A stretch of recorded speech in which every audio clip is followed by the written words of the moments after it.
Like Anthony said, it's wonderful to be in a room full of everyone coming out of COVID, the travel getting resumed.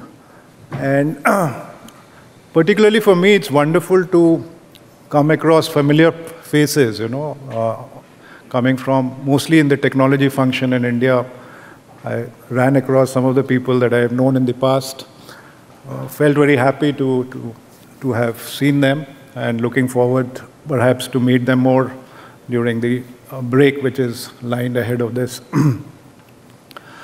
Mike, thank you for your address, warming it up, like you said, for me. The topic of sustainability is a really good one, and thanks for your insights into what is happening at VMI, and I'm sure we'd like to learn more. Only yesterday I was in one of our plants and looking at the VMI machine. I think everybody in this room are no strangers to VMI, and definitely your machine over the other variant that we had, I was informed was giving a cycle time lower by 10 seconds. So I was quite happy about that. And so keep up the good work. And I'm sure in the sustainability arena, all of us are repledging our efforts in India, and I'm sure we need our supply chain to encourage us to move more solidly in that direction. Now, coming to the keynote and the theme of GTRC, which is the emerging business strategies and technology. I don't think I am capable to speak about too much on the technology subject, and I'll park that to people who understand technology more. But what I'd like to do today morning is to at least share with you a framework of what's happening in India. And through that framework, I want to build a case today morning to say that the constellation of stars in India at this point in time is moving in a way which is pointing to a rather exponential growth ahead for the Indian tire industry. And that's something that I'd like to explain through glossing over a few points. So I'm not claiming that I'm going to be presenting you with a lot of facts to prove my point. These are just a hypothesis to be able to understand and appreciate what could be the possible emerging scenario for the Indian tire industry. And from that framework, then the idea is to motivate and stimulate your thought processes to, if that scenario were to pan out, to see that India is able to, in the world of tires, able to take its rightful place. So that being said, let's look at it. And the other thing is that these are my personal views. So I'm not standing in front of you. It's been alluded to my chairmanship of ATMA, but so these are not ATMA views. These are not even Apollo Tyres views. So these are views purely of Satish Sharma as an individual who's happened to work 3 decades in the tire industry in India. So if we were to look at the trends which are, this is not a comprehensive list of the trends. These are just very macro trends that I observe which are converging to make a brighter future for the Indian tire industry. So there is the reforms which have been done by the Indian government. There is the transportation sector, the logistics sector, and the warehousing in India. All of you running businesses in India would see that there's a huge transformation happening there. There is a lot of advent of the technologies which is happening all over the world, and COVID has only accelerated that. But it is just taken off at a rocket speed in India. So the Industry 4.0 probably will fast pale into Industry 5.0. So all of that, and we'll discuss that a little bit. And on top of these things, there is the government agenda of pushing regulations in a very accelerated fashion. So that's creating a momentum of its own. And regulations and the industry have never gone hand in hand. I mean, it is known world over that the industry will always resist for its own reasons, regulations. But I'd like to put up a case that the regulations in India is actually supporting the hyperboling of the Indian industry to do a catch-up, a much-needed catch-up with the rest of the world. And that is, in itself is unleashing a potential for us to do several things. And we'll discuss more about that one a little bit later. And then there is, Mike referred to the war, the Russia-Ukraine war, and there is the a lot happening in geopolitics. I was listening to the YouTubes of the Davos conclave which recently happened. And this time the topic was all about geopolitics. You know, the last one was on sustainability and other things. But now in every boardroom around the world, in your risk management strategies, what has taken center place is geopolitics, which was never the case earlier. And it does not look as if it's going to go away too soon. So we all have to be very wary of what's happening in the world and what is it, how is it that businesses can play a role within that framework in which they control nothing. All that is there in our hand is to sort of respond to it, but perhaps can do a little bit of scenario planning and be better prepared. And then there's the piece which, again, Mike explained in greater detail on the sustainability, environment, social, governance, etc. And here also, you know, in India, I see that the governance part particularly, and that's also another reason why India is sort of hyperboling, is that the governance, apart from being a practicing world's largest democracy, the governance of the industry is of a very high order, and all regulations are tweaking it in a way where it can be a very responsible player in the world, and that's the potential that's going to play out. So ESG is doing a lot, and then there is this whole thing about self-sufficiency. You know, again stemming from the geopolitics in a way that most of the countries have got very strong leaders these days, and most of them are promoting that every nation can sort of do it all by themselves, which of course is a flawed argument at the highest level, but countries which have the potential or which have missed the bus in the past, they can scamper up and scale it up. In many countries around the world, this is being practiced, and India is no stranger to this. And this is unleashing, again, a lot of activity in India, and we'll discuss about it. So I'll stick my framework through the eyes of some of these trends, and we'll discuss it a little bit more for better understanding. Although I'm sure that most of you very erudite people in the room would already be aware of all these things, and I might not add much to your the information that you already have.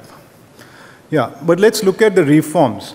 And then again, there have been a host of reforms which have been taken, and I choose only to pick up a few. You know, so I'm not going to explain the entire gamut of. But let's just pick up the goods and service tax, which came a few years back, and what this has done is that it's created one single market. You know, so our country is a complex country, 29 states, political boundaries, and because of the political boundaries, also created trade boundaries for the trade, and the sales tax between different regimes, different state provincial regimes, was such that the flow of goods got distorted, and it was difficult, a lot of documentation, a lot of paperwork. By the very nature, the way it was structured, it created a lot of inefficiency. So this has this has really created a seamless, big, emerging market. And that by itself has such a huge cascading potential. When it was launched, it was said that GST, whichever place it has been successfully been brought, increases the GDP by 1% or 2%. That's the potential of GST. And of course, there have been naysayers, there have been disillusionment. Many countries, for example, Malaysia, if you see, it has been an example where they went to GST and they again went back to sales tax. So in our case, we had our own set of teething issues in the initial years, but now it has settled down, and it's settled down very, very nicely. There was a time when we had less than 100,000 crores. I know for some of you this lakhs and crores will be a little mind-boggling, but just stay with the concept rather than the figure. So we were doing lower than 1 lakh crore, and now for the last 7 or 8 months we are upwards of 1 lakh crore. In the month of April, I think we were 1.68, 1,68,000 crores, the highest ever GST, and the new normal is 1.4. 1.4 lakh is the new normal. If you look at the e-way bills, then e-way bills is another sort of nudging the economy towards formalization, towards digitalization, towards another step in creating a seamless market. Propensity of evading tax reduces significantly, and the last mile, if you have to get the input credit, you are sort of in the chain, and you cannot break the chain in such a way, in such a beautiful fashion that it has been made that you end up paying the tax. So the evasion of tax is sort of going down, and the formalization of economy is more and more happening. And then finally, if you look at the FASTag, some of you or most of you would know that on an Indian toll, on a toll road in India, there would be chaos, nothing short of chaos, and you would run into,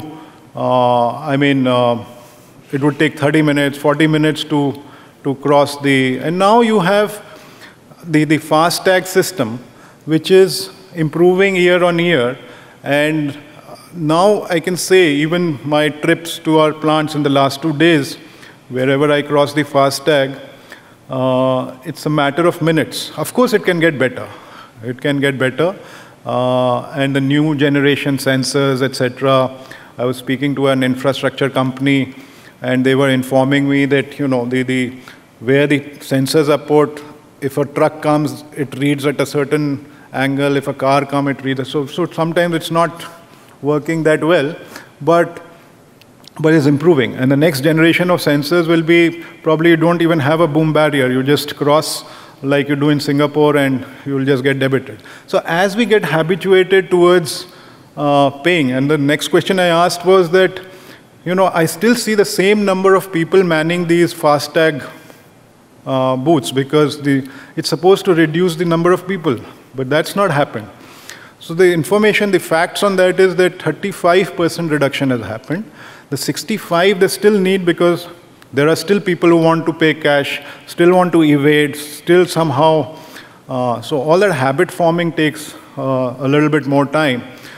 But if you were to look at the way all this ecosystem is getting formed, what it does is that the efficiency of the transportation sector, of the mobility in the country, of the seamless market and the potential that it has to offer, all of that, if you look at the impact on our industry or the manufacturing industry at large, then you will see that it means that our cost and efficiency is bound to go down by definition. So that's on the reform. Let's look at the second one, which is the logistics warehouse. So here, if you see, the roads are getting, the length of the roads are getting doubled every few years. Indian cities are getting connected by airports. Now, I mean, there are airports in places which I don't know about you, but, and I'm not wanting to be boastful, but I have not traveled in a train for I don't know when. Just because all cities, any meaningful city is connected. And then you take the last mile transport from there. And so, the penetration into the country is definitely much better. And then we have got a vast coastal line, which was not used at all, to say the least. And there is a lot of work in the ports which is happening, and many new ports are coming. The amount of cargo that they are taking is, there is a CAGR of almost about 22% in terms of the cargo which is getting shipped in and shipped out. So that's happening on many of these things. And if you see, the GDP of our sector, the logistics and the transportation sector, is about 13 to 14% of our, and it's very inefficient. So a competitiveness of India against even a neighbor like Bangladesh or the ASEAN countries over Thailand, Vietnam, Cambodia, etc., we are not very competitive simply because of this logistics cost sets us back by about 7 to 8%. And this catch-up in the infrastructure, in the road, railways, airports, I mean, this whole thing is going to reduce this gap of this disadvantage that India traditionally had of 6 to 8% over its competitors. So this is happening. This is the point that I wanted to make, that this is, and the warehousing side, there is the e-commerce, which is, and COVID again accelerated e-commerce in India in a big way. There are cities where warehousing, because of e-commerce, warehousing is again growing at around roughly 17–18% CAGR. And new technologies are getting penetrated. There is another thing happening in India which is called quick commerce, which is that there are a host of companies which are promising to deliver goods to you in 10 minutes, 15 minutes, and in very small, tiny bite sizes. So you can technically order instead of 1 kg of sweets, you can order 2 pieces of sweets, and there are people doing it. Yeah, middle of the night, you have a sweet tooth and you want to order something, and these kind of things are happening, and especially during COVID when people are locked down, and so these have got mushroomed, and to cater to this inventory, you need a lot of warehouses. So that's called Q-commerce. So these trends are happening in warehousing in a big way. And now the hub and spoke, which is that the breaking of the bulk, is that the cargo comes into a state, but when you have to get into a city, you break it down, and smaller vehicles then carry from a bigger vehicle, etc. This was always spoken theoretically, but now it is happening on the ground. And therefore, what it has done is created many mobility segments, and a lot of new vehicles have got added in our vehicle park and growing very fast. And of course, like all governments, the Indian government during the slowdown of the pandemic are front-loading their investments on public expenditure to continue to build the infrastructure, etc.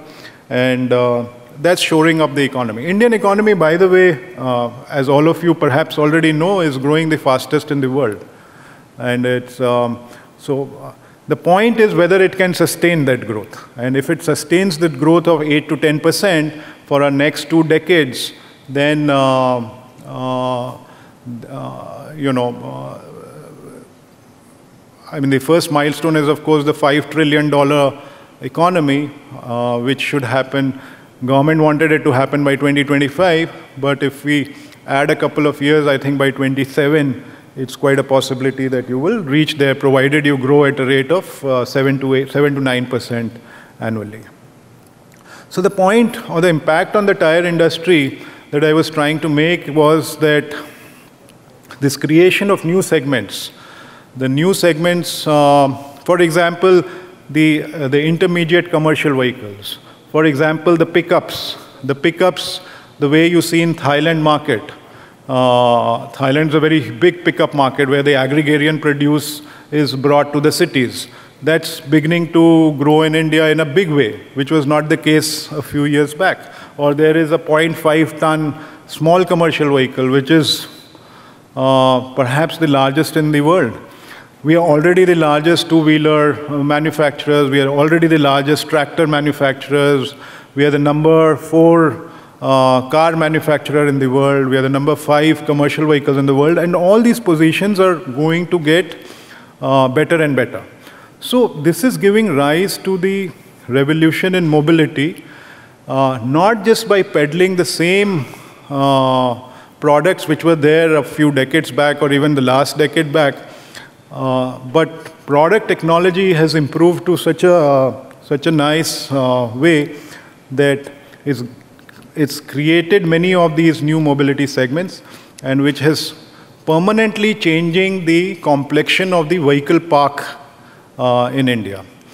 I mean, even if you look at the car, world over, the ride sharing as a concept has evolved. And in India, it's just taken off. It's just taken off in the Ubers, and we have the Indian versions of it. All of these companies are really raking it in. So what again, if you were to just think about this trend and think about the impact that it can have on our business, at least to my mind, it seems that there is going to be a very steep growth of revenue of the Indian tire industry. So it's already been growing at a fairly modest growth, modestly all right growth, but the future is very, very bright. The growth is going to be very, very fast and very steep. At least that's my visualization. And therefore the factories, there was a time when I started my career in India, it used to be said that, you know, never make a plant more than 200 tons capacity in India, because simply the fear of the labor strife, and India was a country which could go on a strike in any one location at any given point in time, and the imponderables to the business were huge. The predictability or the lack of predictability was huge, and we could not ever visualize that we should look at economies of scale, and therefore we would put, you know, smaller facilities in different parts of the country as a countermeasure to the complexity of the environment. But now, even in our own organization, we have a plant which is doing 1,000 tons a day, which is 5x from the time that I started my career. And it just got stopped only because we ran out of land. It's not because of any other factor. So we just ran out of the land that we had, and we probably used every square inch that could have been used by the laws of the government. And we then went to a different. So economies of scale is now getting to play in a big way. And again, all these points are going to fundamentally, that whole point that I made, the handicap that we have of 6 to 8% over our competition, that's beginning to narrow, and the cost of logistics going to come down. Okay. Now, if you look at these technologies, there was a time in India, not too far back, when we would all argue, including myself, to say that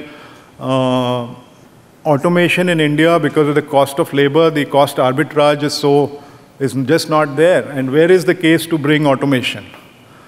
But in the last decade, the time of automation has come. I mean, all the new plants which are getting put, all have got MES systems, all have got ASRS systems, and suddenly the efficacy and its advantage, the weighing scale is getting balanced in favor of bringing automation in as opposed to looking at low-cost labor. And therefore, the whole thing is going through a churn. And the churn is in the favor. So I would say that the tipping point, or we have reached a stage where the inflection point for automation has come.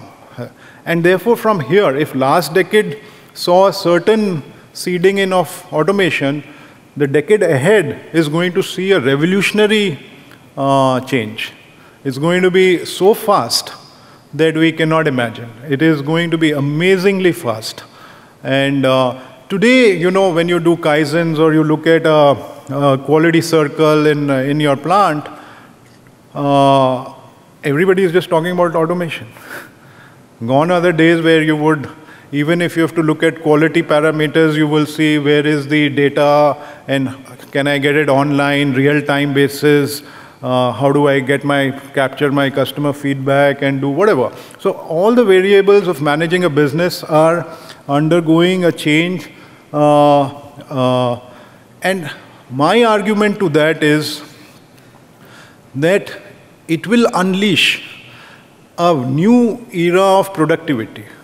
Absolutely new era of productivity. Today we are still grappling with, okay, we have the data, but how do we make sense of that data? I mean, I think even Mike alluded to the data that, let's say, a VMI can throw up, but how do we make sense of that data? And we are beginning to learn that. We're struggling obviously, but we are beginning to Indians by nature are, I would concede, very smart race and smart engineers. So they are very fast coming up with solutions. And this virtuosity, it is an orbit shifting point. And as we grapple with this, as we understand this, the forces which will get unleashed will make sure that India is right up there with the rest of the world. Because again, the IoT technologies come at the same time for the entire world. So we don't have an handicap. In fact, if we have a positive handicap, because India has always been known for its software. We are the world's largest exporter of software. So we understand this language rather well. So we'll compress a lot of life cycles in manufacturing, engineering, in manufacturing technology, and catch up with the rest of the world.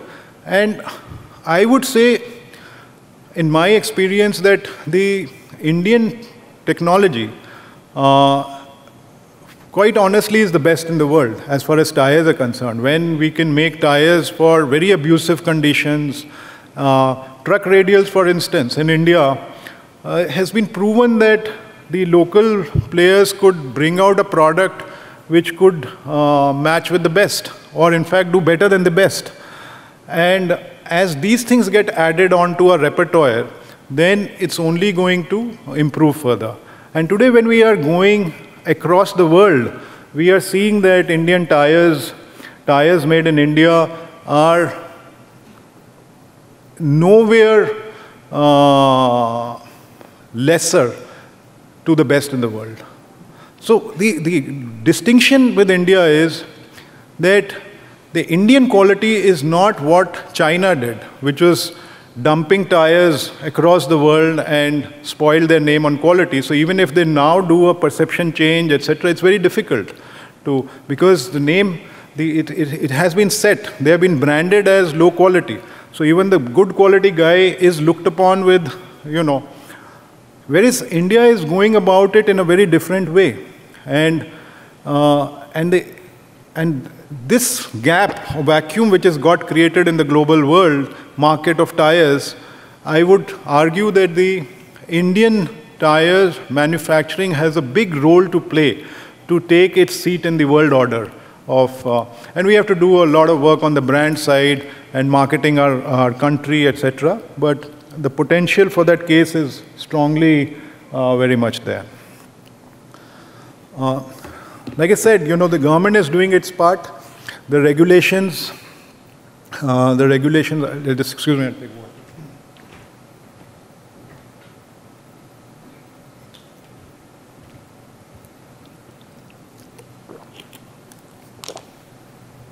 So again, I have not picked up the host of regulations, but the ones that are meaningful. The classical one is the first one, which is called BS4 to BS6, as all of you know, the emission norms. The Bharat Stage 4 or the Euro 4 to... So India skipped a stage. It went straight from Euro 4 to Euro 6. And like always happened, government brought out a regulation and the industry said, we cannot be ready for this. And industry opposed it tooth and nail. They said it's never been done anywhere in the world. And forget the industry, the government will not be ready with the Euro 6 compliant fuel. So, and the government said, you don't worry about whether we'll be ready or not, you worry that you have to get to this point.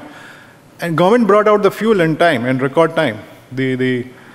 And every industry which said that they cannot do the Euro 6 without going through the Euro 5, not one company, big, small, medium, which is there, which says that everyone is claiming I've got the best technology, if anything. So I have done it better, I have done it. It said the cost will go up 20%, but even the cost did not go up 20%, it just went up by 4 or 5%. The entire supply chain was made frugal, roadmaps were made, and that's the beauty of the Indian engineering. That's the point that and therefore my argument to this group in the tire industry is that do not resist too much of the regulations. Yeah, we need to put our point. We need to make our case heard rationally, logically, if it is going in the wrong direction. But we should not resist the advent of change. If anything, we should promote it because our larger vision should be to play in the world stage. And to be able to play in the world stage, we have to be masters at home. There is no country which is played in the world stage without saying that it's dominantly the best at home. And therefore, we do need, I would in fact say the contrarian view, embrace the regulations, talk to the government more proactively as an industry, and get all these things in. So some of these things are happening. I'm not going to go through it. But what is the impact on the tire industry? And that's the big point. The impact is that with this BS4 to BS6, the vehicles are the same now around the world. Even in Europe, you are running with a Euro 6. In India, we are running with equivalent of Euro 6. That means we're using the same technology. So the products that we are making are all the vehicle manufacturers now in India, whichever segment of the market it is. Therefore, tires are now ready to, our product addressability for the world market is suddenly gone from here to there. Earlier we were, in our own bias world of bias tires, happily exporting whatever we could not sell in India. The capacities were the residual of what you could not do in India was your strategy for the world market, basically. But now the companies are, I met the Ralston guys, for example. The Ralston guys are going straight into the US. They're launching first in the US, and may God be with them, and they become successful. So that's the way life is changing. So because your technology is right up there, you can cater to the world market. And because of this, the Indian exports in this last 1 year has grown by 50%. It's grown by 50%. You will not believe this. And if you look at the last 3 years, I think it's at a CAGR of 30-40% or something like that. So it's growing at a crazy, crazy figure.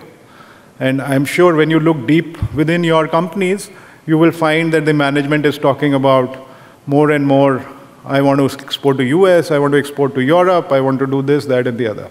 So that's the agenda which is going on. And that's all thanks to these regulations, which has made sure that the home standard product and the world standard product, the differences are rather not big. And then let's coming to geopolitics. As all of you know that the globalization as a concept is getting challenged, and people are talking more regional. I mean, there is the emergence of what is called Quad, which is the US, Australia, India, Japan. These four are trying to, with a countermeasure to China's influence in the region. There is the trade war, which is for the supremacy of who's the bigger one, and they are going about it and in their own way. All this has opened up an opportunity for India, you know. And the China plus one is no longer just a slogan. It is happening in real time as I speak. There is the largest amount of FDI which is coming into India. People are wanting to produce in a stable democracy where people are following the judiciary system is there, the legal system is there, working democracy. Of course, it's got its pain points, but it has a very large domestic market to offer, and it has the potential to be the manufacturing hub outside of. So the $5 trillion is being chased, and again, all this, my argument would be that the both domestic and exports are going to be hyperbold. So if we have seen growth, but the years ahead, the growth that we will see cannot be imagined. It's going to be far. What you did in 40 years, perhaps you're going to be doing in the next 10 years. That's the kind of change one has to start visualizing in. And then in this environment, social, and enough has been said. But India is again, you know, the Prime Minister said carbon neutral by 2070. We are going for 500 gigawatts of renewable energy. We are reducing our carbon intensity. Each one of our plants, we are trying to shift our energy base from thermal fossil fuels to non-fossil fuels. So all that is happening in real time. The E10, ethanol blending, E20, all that is, and electrification is happening. And therefore I chose not to speak about technologies. And if it is permitted, you know, I would just like to say, I started my career in the technology function, and for a very brief while. And I said, you know, and I would just like to applaud all the technologists in the room, you know. They really make the best tires. Yeah? So the Indian industry is really, to my mind, so all this electrification and sustainability, to my mind, these are challenges, but these are not unsurmountable challenges. These are not challenges these are like, yeah, I mean, you will make progress, technology will change. Of course, you have to change with times. But this is not something that we are not, we can talk a lot about it. But is it earth-shaking, and we will not be able to achieve? I have full confidence on the Indian technology to say that we would be ahead of the curve, and we'll be able to take all these points. So, but yes, a lot of investments are needed to be able to deliver on all these goals. And finally, I want to come to this self-sufficiency. Because of self-sufficiency, you know, so government is also brought out to help the manufacturing to go from a 15-16% to GDP to about 20% of GDP is this called PLI, product-linked incentive, which again their idea is till such time that the logistics cost reduces and that disadvantage that we are facing of 8%, to give an equivalent incentive in select sectors to make Indian manufacturing competitive. That's basically the thought process. So 14 sectors the PLI has been given, And we have reduced our corporate tax rate, which is now at par with the rest of the world. And therefore, the supply chain is getting localized. We now have mold manufacturers in India. We have all of you guys setting up shop, either through local offices or through joint ventures. A lot of raw material is getting localized. So localization as a whole thing. And we have got this policy where we are trying to make sure that we can produce rubber in some of the other provinces in India because we are 35% deficient. So again, this will insulate us from the supply disruptions, and it will again lower our cost. So we already have a quality advantage. On top of this, all these market forces will reduce the cost. So we will continue to have a cost arbitrage, and we will continue to have a quality positive handicap. You combine the two, and you are set to rock the world, basically. So if I was to sum it up then I see a multi-year growth of Indian economy will fuel industry's growth. The geopolitics, regionalization, improving infrastructure, and the usage of enhanced technologies will increase cost efficiencies and competitiveness, making India an interesting manufacturing hub for tires.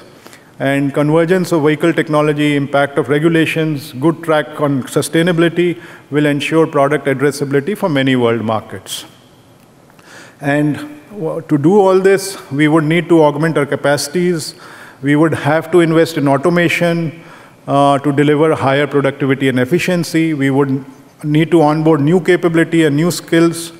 We'll have to spend on sustainability to match the regulations, new technologies, and the complexity which will inevitably come when you will cater to more markets. So that's the summation. And having painted such a rosier picture, I also want to bring you back to the earth to say that this is not the entire part of the entire industry. And I want to leave all of you just with a humbling thought. And that thought is that we have been a good business. But if you were to look deep within, the Indian tire industry is not the greatest industry. The capital market does not recognize us. Our market capitalization is pitiful. Our rate on capital employed, return on capital employed is rather pathetic. So my point to make to you is that as we see a bright future, whatever we have done so far is sort of put a platform from which we can hyperbole into the future. But if we have to do it, we have to do it with a new business sense. We have to do it with a new understanding of what profitable growth means. And we have to meet all because we have these natural arbitrages with us to play. The efficiency arbitrage, the quality arbitrage, the cost arbitrage. We should not waste it. And we should position our country, we should position our brands, respective brands in a way. If Ralston is doing in US, just to take the example again, if they go about dumping and spoiling India's name, then, I mean, it's the wrong thing that they will do. But if they will do it the right way, and they will say that here's a company coming out of India and has done a good job, then it will help each one of us to come in and position our products next to the global leaders and challenge them, and to take the right price, the right positioning for the hard work that all of us are doing. So that's a thought that I thought I will leave with all of you as you discuss during the course of the day the challenges on technology and how you're going to be overcoming that.